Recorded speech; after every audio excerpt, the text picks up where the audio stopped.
Harry Potter, the biggest movie phenomenon of all time. Expecto Patronum! Over the last decade, it's mesmerized audiences the world over and defined a movie-going generation. Let's finish this the way we started. Together!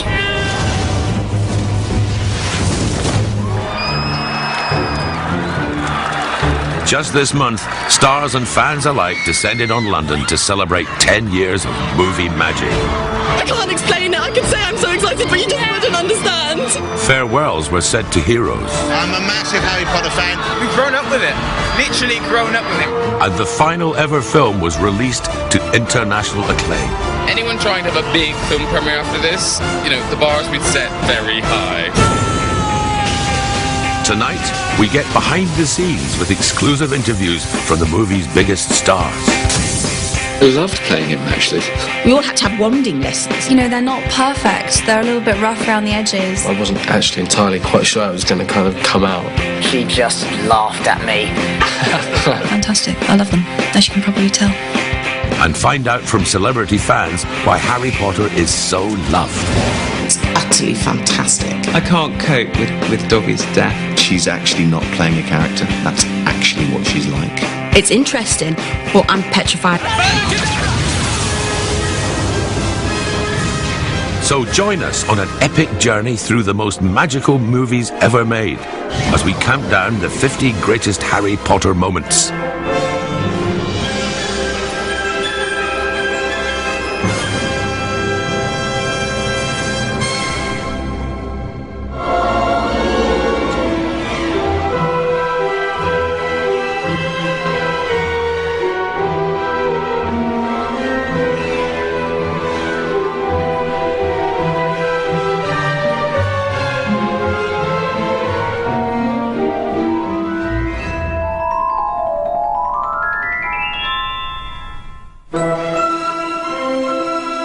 This story began when 3 young actors were brought together to bring a literary sensation to life.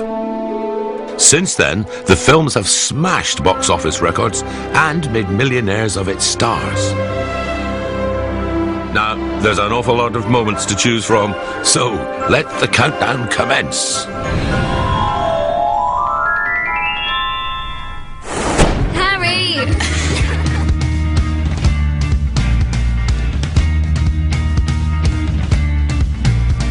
All great friendships have to start somewhere, and our first moment is an unforgettable first meeting.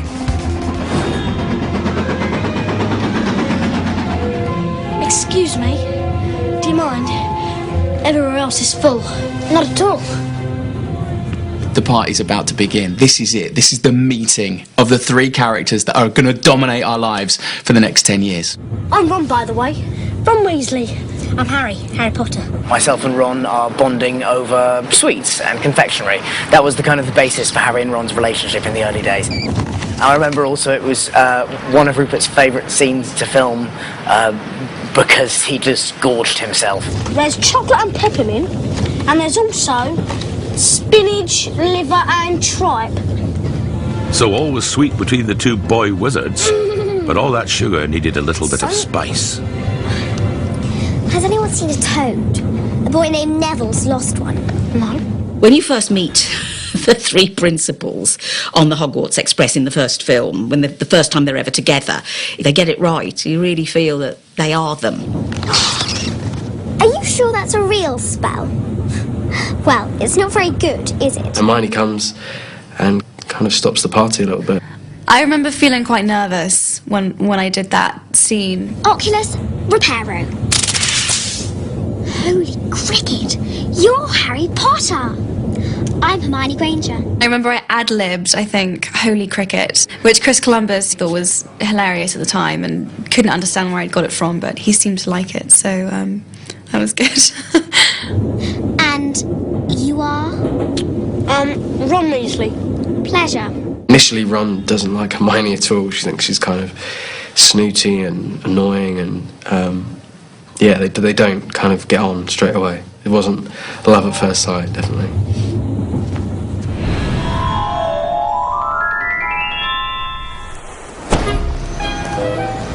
I've never used the visitor's entrance before. Should be fun. The thing about the first view of the Ministry of Magic is that you know that there have not been any corners cut. That is as big as you can make it. Welcome to the first glimpse of the Ministry of Magic, a huge moment in the world of Potter.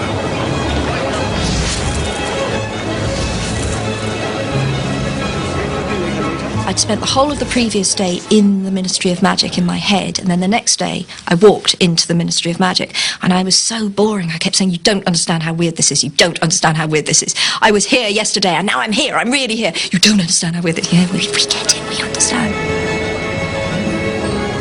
Most film sets that you go on, they built a corner of something. Or even that you're in a big green room, and then suddenly it appears on film, you go, oh, I don't remember that. They built the Ministry of Magic. They built this extraordinary tunnel, these amazing sculptures.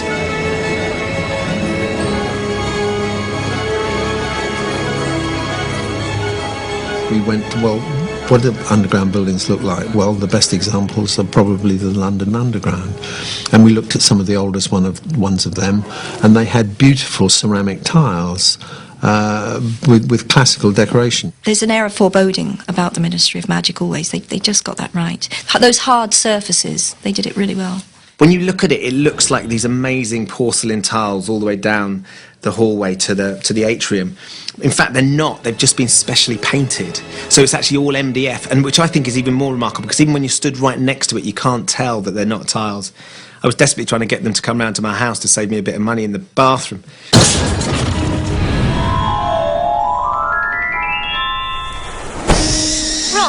Is that your owl?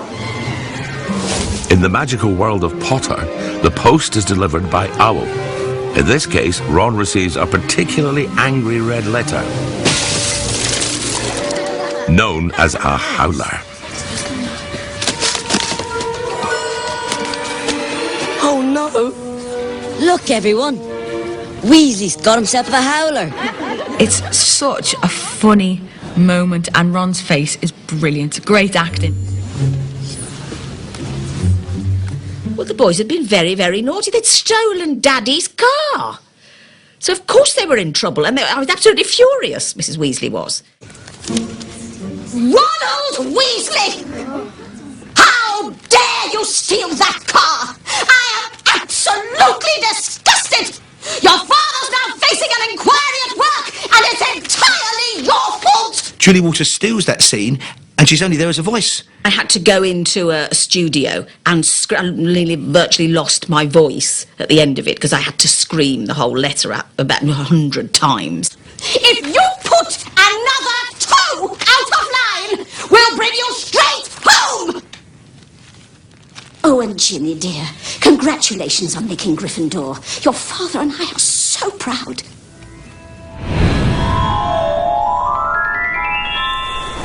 One of the most moving moments, I think probably from the whole series of films, is when Harry looks in the mirror and he sees his parents.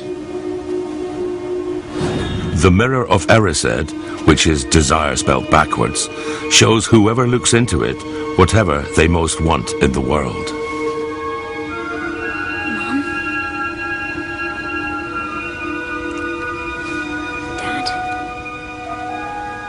The books and the films do have dark themes to them, and important themes. I think when he looks in the mirror and he sees his parents, it sort of reminds you of the huge hole that's been left in his life. It's a constant theme throughout it, that feeling of loss and sort of just him grieving. And when he looks into the mirror, you sort of remember that he never stops grieving.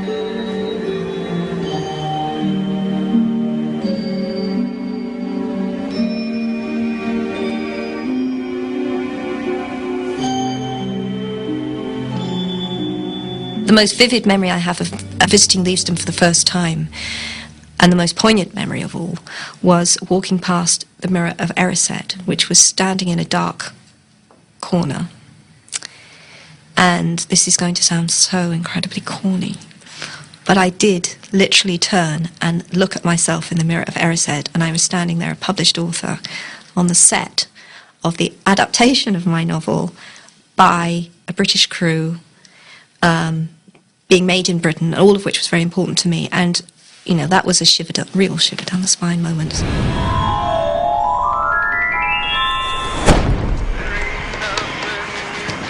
This is from the penultimate film. A mature Harry and Hermione have been left alone by Ron and are both in need of someone to lean on. I think Harry's main thought in that scene is trying to cheer her up and do something frivolous and silly.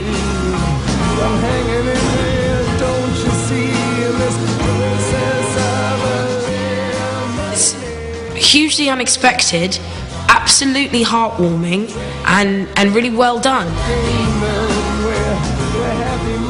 Emma, who's quite competitive, and Dan, who's quite competitive, had this absolutely perfect dance. And I said, well, look guys, that's really amazing, but I don't believe that's your characters doing that. This has got to be a really messy, awkward, slightly geeky dance. And that's what we kind of ended up with. I watched that scene with my girlfriend for the first time. She just laughed at me very, very hard and just thought my dancing was ridiculous. The most important part of it was the moment at the end. And at that one moment you think, oh, this is it, they're gonna kiss. And you go, uh-oh, here we go. And they don't.